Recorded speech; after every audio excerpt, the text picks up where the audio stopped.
নমস্কার বন্ধুরা, জ্ঞানামৃত মোটিভেশনাল চ্যানেলে আপনাদের সকলকে জানাই সাদর আমন্ত্রণ। এর আগে আমরা যে ভিডিওটা আলোচনা করেছি, আজকের ভিডিওতে তার পরবর্তী অংশ আলোচনা করব। আশা করছি ভিডিওটা আপনাদের ভালো লাগবে। যদি ভালো লেগে থাকে তাহলে অবশ্যই লাইক করবেন, কমেন্ট করে আপনাদের মতামত আমাকে জানাবেন। আপনাদের কমেন্ট আমাকে আরও উৎসাহিত করবে নিত্য নতুন ভিডিও বানানোর জন্য। ভিডিওটি সকলকে শেয়ার করে শোনার সুযোগ করে দেবেন আর চ্যানেলটিকে সাবস্ক্রাইব করে আমার পাশে থাকবেন। তাহলে চলুন আর দেরি না করে ভিডিওটা শুরু করি। এই সময় জানাশোনা ভক্তদের পাঠানো বাইরের লোকেরা স্বচ্ছন্দে শ্রী শ্রী মাকে দর্শন করতে পারতেন। আগে এই ব্যাপারে যে কড়া বিধিনিষেধ ছিল তা বহুলাংশে শিথিল করা হয়েছিল। নাগমহাশয় গুদামবাড়িতে শ্রী শ্রী মাকে দর্শন করতে এসেছিলেন। তাকে শাল পাতায় প্রসাদ দেওয়া হয়েছিল। প্রসাদ খেয়ে পাতাটি ফেলে না দিয়ে সেটিও প্রসাদ জ্ঞানে চিবিয়ে খেলেন। তার ভক্তি দেখে সকলে অবাক। প্রসাদের প্রতি কি ভক্তি! যে পাতায় প্রসাদ দেওয়া হয়েছে সেটাও তার কাছে পবিত্র এবং প্রসাদের অংশ। শ্রী শ্রী মা স্নেহচক্ষে নাগমশাইয়ের এই কাজ দেখে বললেন, ঠাকুরের কাছে অনেক ভক্ত এসেছেন, কিন্তু দুর্গাচরণের মতো ভক্ত মেলা ভার। সেই দিব্য দৃশ্যের সাক্ষী হবার সৌভাগ্য আমার হয়েছিল, যখন ভাবাবেগে থরথর করতে করতে নাগমহাশয় কাঁপা কাঁপা গলায় বলেছিলেন, কৃপাময়ী মা, কৃপার শেষ নেই, কৃপার শেষ নেই। ওই বাড়িতে লক্ষ্মী পুজোর দিন স্বামী ব্রহ্মানন্দ আমাকে দীক্ষা দেন। মা সেদিন কত না আশীর্বাদ করেছিলেন, তা আমার মধ্যে নতুন প্রাণ সঞ্চার করেছিল। একদিন মাকে বললাম, মা, ধ্যানের সময় ভালোভাবে মনোসংযোগ করতে পারছি না, আমার মন বড়ই তরল চঞ্চল। মা হেসে উত্তর দিলেন, ওটা কিছু নয়, মনের ওই স্বভাব চোখ এবং কানের মতোই। নিয়মিত জপ ধ্যান করে যাও। ভগবানের নামের আকর্ষণ ইন্দ্রিয়ের আকর্ষণ থেকে অনেক বেশি শক্তিশালী। নিয়মিত অভ্যেস করলে সময়ে সব ঠিক হয়ে যাবে।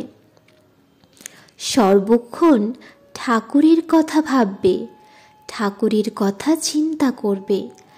তিনি তোমাকে সর্বক্ষণ দেখছেন। তোমার ত্রুটি সম্পর্কে একদম চিন্তা করবে না। আমি বললাম, মা, আপনি আশীর্বাদ করুন যাতে আমি নিয়মিত অভ্যাস করতে পারি। মা মিষ্টি হেসে বললেন, তোমার কথাবার্তা, কাজকর্ম ও অভ্যেস সম্পর্কে সৎ থাকবে, তাহলেই অনুভব করবে কতখানি ধন্য তুমি। ঠাকুরের আশীর্বাদ সর্বক্ষণ জীবের ওপর বর্ষিত হচ্ছে, তা চাওয়ার দরকার হয় না। ব্যাকুল হয়ে জপ ধ্যান করো, তার অসীম কৃপা বুঝতে পারবে। ভগবান চান ঐকান্তিকতা, সত্যবাদিতা, ভালোবাসা। বাহ্যিক ভাবোচ্ছ্বাস তার কাছে পৌঁছায় না। নিয়মিত নির্দিষ্ট সময়ে নাম জপ করবে। মন্ত্র উচ্চারণের সময় সর্বশক্তি দিয়ে মনকে একাগ্র করবে। যদি অন্য সমস্ত চিন্তা সরিয়ে দিয়ে হৃদয়ের গভীরতম আরতির সঙ্গে তুমি প্রভুকে ডাকতে পারো, তিনি সাড়া দেবেনই। করুণাময় তিনি তোমার প্রার্থনা পূরণ করবেন। একবার মায়ের ইচ্ছায় আলমবাজার মঠের স্বামীজিরা মায়ের বাড়িতে প্রসাদ পেতে এলেন। ভাগ্যবশে তাদের সঙ্গে আমি একই ঘরে প্রসাদ পেয়েছিলাম। তবে মঠের মন্দিরের পূজায় ব্যস্ত থাকায় স্বামী রামকৃষ্ণানন্দ আসতে পারেননি। তার অনুপস্থিতি সকলেই বিশেষভাবে অনুভব করেন। স্বামী নিরঞ্জনানন্দের হাত দিয়ে মা তার জন্য প্রসাদ পাঠালেন। মায়ের ইচ্ছায় এবং গোলাপ মায়ের তত্ত্বাবধানে প্রস্তুত নানান ধরনের সুখাদ্য সকলেই পরম পরিতোষ সহকারে আহার করেন।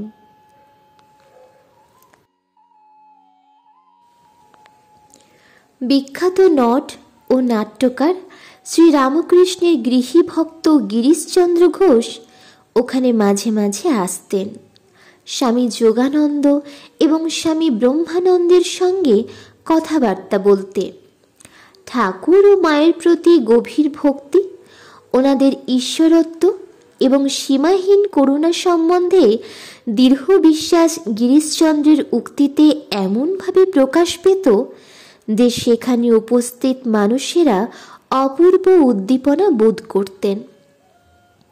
বহুদিন পরে একবার আমাকে তিনি বলেছিলেন, পূর্বে তিনি এবং সেই সঙ্গে রামকৃষ্ণের গৃহী ভক্তরা মায়ের মহিমা বুঝতে পারেননি। আমরা গুরুপত্নী বলেই তাকে ভক্তি করতাম। তখন ঠাকুরই আমাদের কাছে সব কিছু, বন্ধু, পিতামাতা, পথপ্রদর্শক, গুরু। নিরঞ্জনই প্রথম আমার চোখ খুলে দেয়। জীবনের সেই পর্বে যখন প্রচণ্ড শোক দুঃখে আমি আর্ত, বিচলিত, বিপর্যস্ত, কিছুতেই সান্ত্বনা খুঁজে পাচ্ছি না, সেই সময়ে নিরঞ্জন প্রায়ই আসত। ধর্ম প্রসঙ্গ করে আমার মনকে অন্যদিকে ঘুরিয়ে দিতে চেষ্টা করত। একদিন তাকে বললাম, ভাই নিরঞ্জন, কি দুর্ভাগ্য, এখন ঠাকুরকে দেখতে পাচ্ছি না। তিনিই ছিলেন আমার একমাত্র আশ্রয়।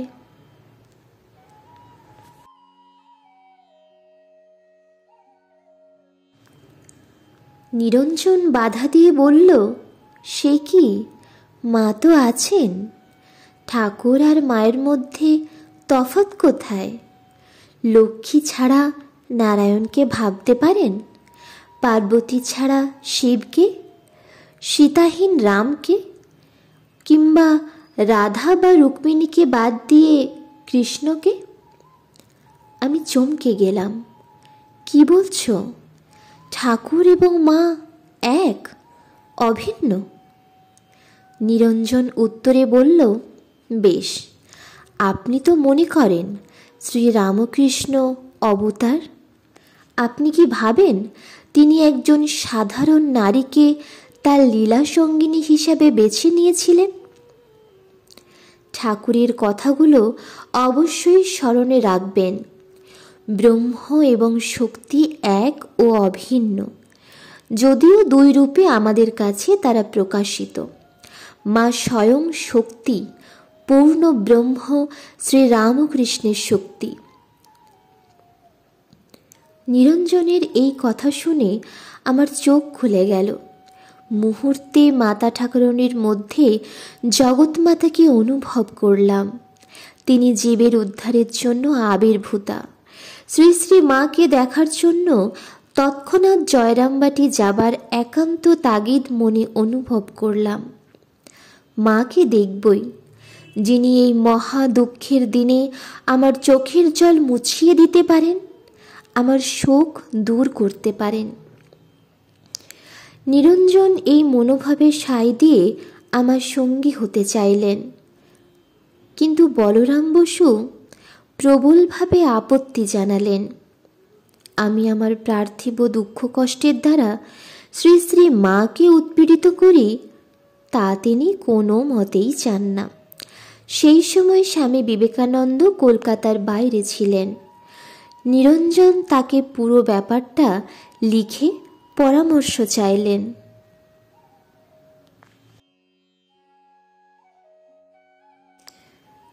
স্বামীজির অনুমতি পেয়ে আমরা দুজনেই জয়রামবাটি যাত্রা করলাম।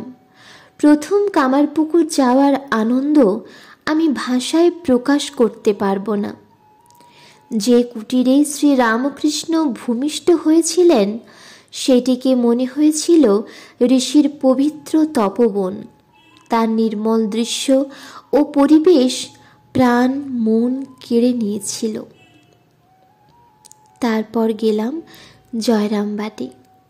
সেখানে থাকাকালে সোজাসুজি মাকে জিজ্ঞাসা করেছিলাম, তুমি কি আমার সত্যিকারের মা নাকি পাতানো মা?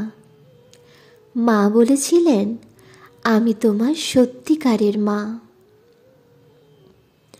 গিরিশবাবু আমাদের কাছে তেজময় ভাষায় আবেগপূর্ণ কণ্ঠে বললেন, হ্যাঁ, মা স্বয়ং জগৎজননী শহর থেকে বহু দূরে এক গ্রামের গরিব মেয়ে হয়ে এসেছিলেন, যেখানে নগর জীবনের কর্মকোলাহল, বিষয়ী লোকের স্বার্থ, কৃত্রিম চটকদার জীবনযাত্রা নেই।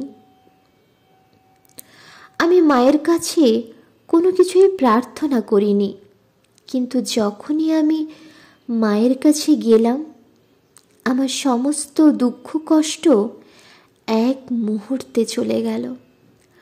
মনে এক অপূর্ব শান্তি অনুভব করলাম, যা আগে কখনো পাইনি। আহ, সেই দিনগুলি কি অপার্থিব আনন্দেই না কেটেছে।